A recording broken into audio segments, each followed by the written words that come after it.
Tahukah Anda? Menurut WHO, setiap tahunnya ada sekitar 5,8 juta orang meninggal karena stroke di seluruh dunia. Lalu, apa itu stroke? Stroke adalah terganggunya fungsi otak sebagian atau seluruhnya secara mendadak akibat terhambatnya aliran darah ke otak. Berdasarkan penyebabnya, stroke dibagi menjadi dua jenis. Pertama, stroke perdarahan atau stroke hemorrhagic yang disebabkan oleh pecahnya pembuluh darah di otak. Kedua, stroke perdarahan atau stroke iskemik yang disebabkan oleh adanya penyumbatan di pembuluh darah otak. Faktor resiko terjadinya stroke. Ada yang dapat dirubah dan ada yang tidak dapat dirubah. Untuk faktor risiko yang dapat dirubah, diantaranya adalah obesitas, kebiasaan merokok, asupan garam yang tinggi, stres, kebiasaan mengonsumsi alkohol. Untuk faktor risiko yang tidak dapat dirubah, usia. Semakin tua usia seseorang, maka semakin beresiko terkena stroke. Kelainan bentuk pembuluh darah yang rapuh dan mudah pecah, tekanan darah tinggi, kencing manis, dan penyakit jantung. Lalu, seperti apa tanda dan gejala seseorang yang terkena stroke? Pertama, dapat dilihat lemahnya salah satu otot wajah. Yang kedua, kelemahan pada salah satu gerak tubuh. Yang ketiga, tidak lancar mengucapkan kata-kata atau pelo. Yang keempat, kepala yang tiba-tiba terasa pusing. Dan yang kelima, bisa sampai penurunan kesadaran. Jika Anda menemukan anggota keluarga yang mengalami tanda dan gejala tersebut, pertolongan pertama yang Anda lakukan di rumah adalah jangan memberikan makanan atau minuman pada pasien untuk mencegah makanan dan minuman tersebut masuk ke dalam paru-paru. Bersihkan mulut penderita dari sisa makanan dan lepas gigi palsu jika ada. Segera bawa pasien ke rumah sakit terdekat, sebaiknya kurang dari 3 jam untuk mencegah kerusakan otak lebih luas. Baringkan badan pasien posisi miring. Stroke dapat dicegah dengan cara menghentikan kebiasaan merokok dan minum alkohol, memantau berat badan, olahraga secara teratur, memeriksa tensi secara rutin, menjaga pola makan seimbang, kenali gejala dan kontrol resiko diabetes. Jika Anda memiliki anggota keluarga yang sedang dirawat di rumah sakit karena stroke dan akan direncanakan pulang, hal-hal yang harus Anda persiapkan sebelum pasien pulang ke rumah adalah: pertama, siapkan orang yang akan merawat pasien selama berada di rumah. Kedua, siapkan alat bantu berjalan seperti kursi roda. Tujuannya adalah agar pasien tidak selalu berada di tempat tidur. Ketiga, persiapkan kamar dan tempat tidur. Kamar tidur pasien pasca stroke, ventilasi udaranya harus baik untuk memperlancar sirkulasi udara dan membuat sinar matahari dapat masuk ke kamar tidur pada pagi hari. Untuk tempat tidur, sebaiknya single bed dan posisi tempat tidur diletakkan di tengah supaya dapat dihampiri dari kedua sisi. Bagi pasien yang masih mengalami gangguan pergerakan, idealnya keluarga menyediakan tempat tidur yang mempunyai 3 engkol, sehingga bagian kepala, kaki, dan badan tempat tidur dapat diatur ketinggiannya. Keempat, persiapkan kamar mandi. Sediakan keset yang tidak licin di depan kamar mandi. Letakkan keran air yang dapat dijangkau oleh pasien untuk mandi ataupun membersihkan diri setelah buang air. Alat perlengkapan mandi juga sebaiknya ditempatkan pada daerah yang mudah dijangkau dengan satu tangan oleh pasien. Untuk menjaga keseimbangan dan keamanan pasien, pasang pegangan pada dinding kamar mandi. Lalu, seperti apa perawatan pasien stroke ketika berada di rumah? Yang pertama, pasien dengan kelemahan. Pada pasien dengan kelemahan, Penting untuk keluarga atau pengasuh memposisikan pasien dengan nyaman dan memposisikan pasien dengan benar. Keluarga harus merubah posisi pasien secara teratur sehingga meminimalkan terjadinya kerusakan kulit pada tekanan dan mencegah kekakuan sendi. Pada pasien yang mengalami kelemahan, keluarga sebaiknya melakukan perubahan posisi 1-2 jam sekali.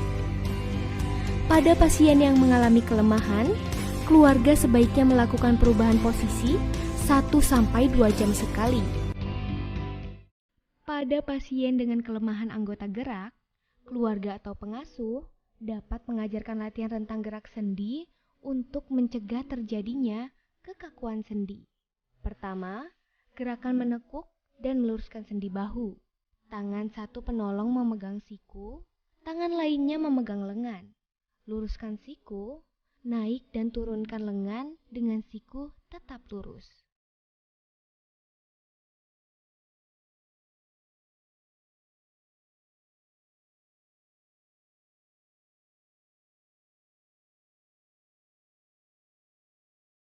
Kedua, gerakan menekuk dan meluruskan siku. Pegang lengan tangan pasien dengan satu tangan, tangan lainnya menekuk dan meluruskan siku.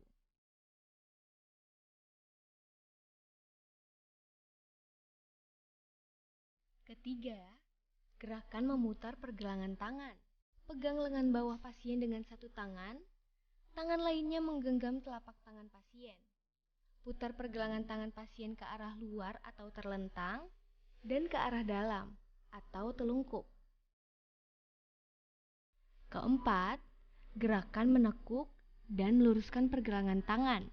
Pegang lengan bawah pasien dengan satu tangan, tangan lainnya memegang pergelangan tangan pasien. Tekuk pergelangan tangan ke atas dan ke bawah. Gerakan menekuk dan meluruskan pergelangan tangan. Pegang lengan bawah pasien dengan satu tangan, tangan lainnya memegang pergelangan tangan pasien. Tekuk pergelangan tangan ke atas dan ke bawah. Kelima, gerakan memutar ibu jari. Pegang telapak tangan dan keempat jari pasien dengan tangan satu.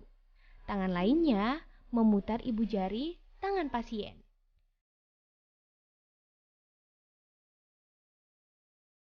Keenam, gerakan menekuk dan meluruskan jari-jari tangan.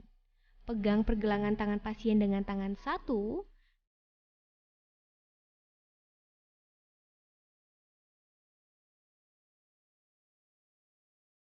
Latihan rentang gerak sendi untuk ekstremitas bawah atau kaki. Pertama, gerakan menekuk dan meluruskan pangkal paha. Pegang lutut pasien dengan tangan satu, tangan lainnya memegang tungkai. Naikkan dan turunkan kaki pasien dengan lutut tetap lurus.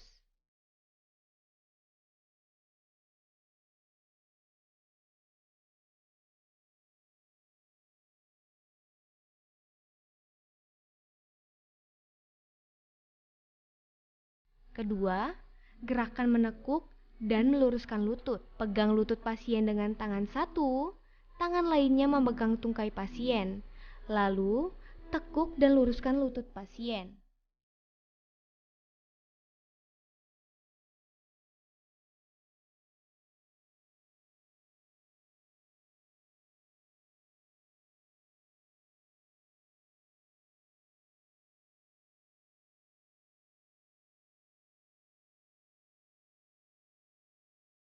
Ketiga, gerakan untuk pangkal paha. Gerakan kaki pasien menjauh dan mendekati badan atau kaki satunya.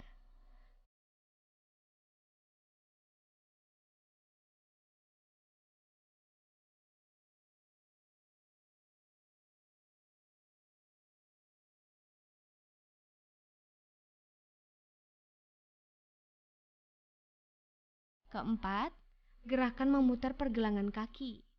Pegang tungkai pasien dengan satu tangan, tangan lainnya memutar pergelangan kaki pasien.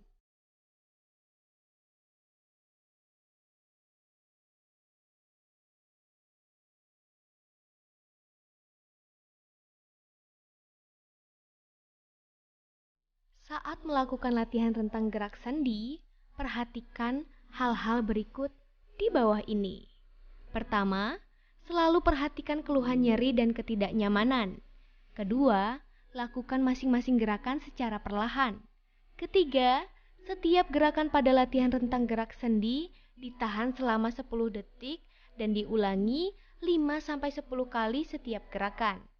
Latihan rentang gerak sendi dapat dilakukan minimal sekali sehari. Posisi tidur pasien dengan kelemahan. Pertama, posisi terlentang. Posisi kepala, leher dan punggung lurus. Letakkan bantal di bawah bahu dan lengan yang lemah secara hati-hati, sehingga bahu terangkat ke atas dengan lengan agak ditinggikan dan memutar ke arah luar. Sehingga bahu terangkat ke atas dengan lengan agak ditinggikan dan memutar ke arah luar. Siku dan pergelangan tangan sedikit ditinggikan. Letakkan bantal di bawah pangkal paha yang lemah dengan posisi kaki agak memutar ke arah dalam dan lutut sedikit ditekuk. Kedua, posisi berbaring miring ke sisi yang sehat. Bahu yang lemah atau lumpuh harus menghadap ke depan. Lengan yang lemah posisi memeluk bantal dengan siku diluruskan.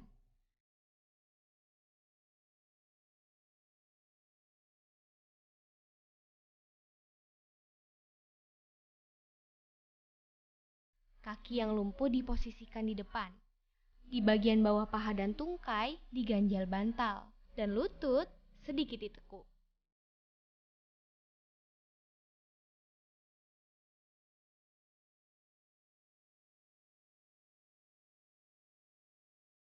Ketiga, posisi berbaring miring ke sisi yang lemah. Lengan yang lemah atau lumpuh menghadap ke depan. Pastikan bahwa bahu pasien tidak memutar secara berlebihan. Kaki yang lemah agak ditekuk. Yang sehat menyilang di atas kaki yang lemah dengan diganjal bantal.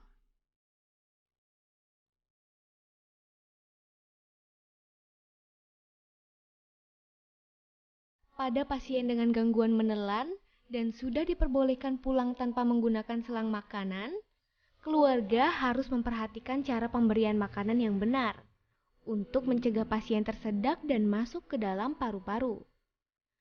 Berikut adalah hal-hal yang harus diperhatikan ketika memberi makanan pada pasien dengan gangguan menelan. Pertama, posisikan duduk 90 derajat pada waktu makan. Kedua, gunakan sendok kecil.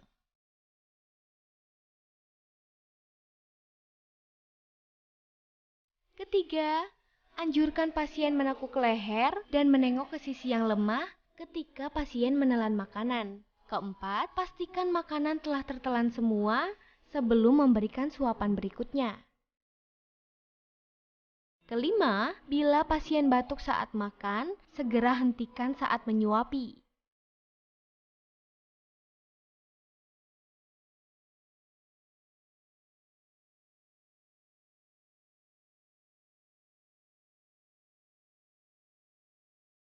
Keenam, membersihkan mulut pasien setelah makan.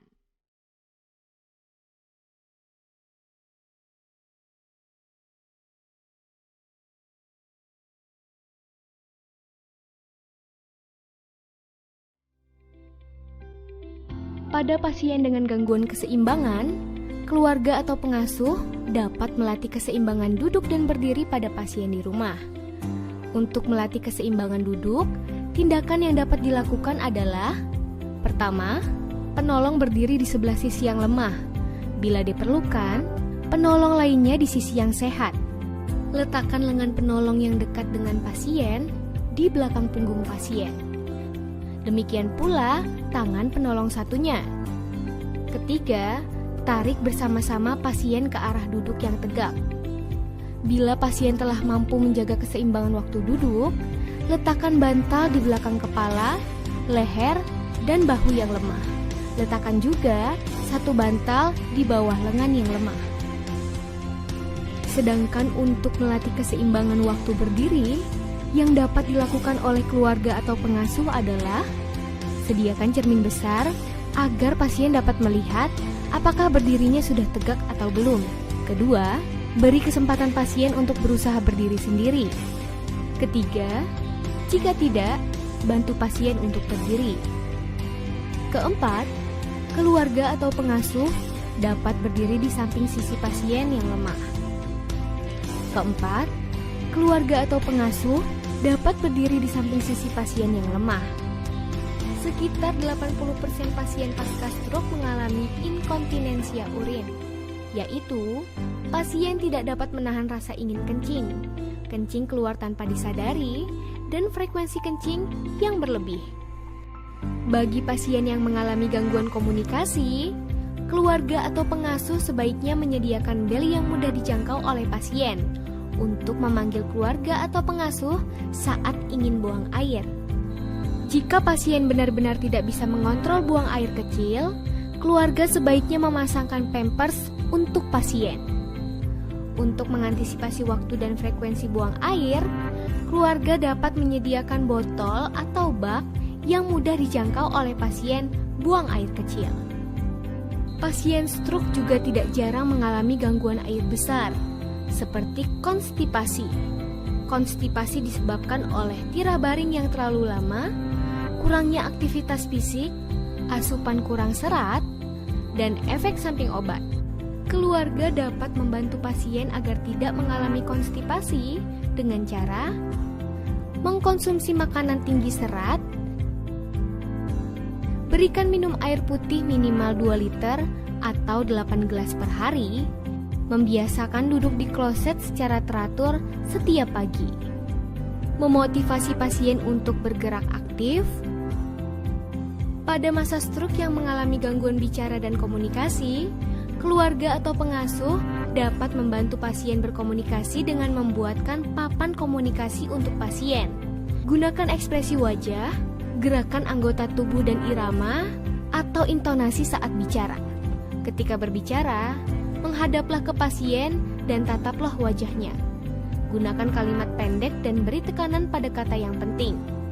Bila pasien tak mengerti perkataan kita, gunakan kalimat lain yang maknanya sama.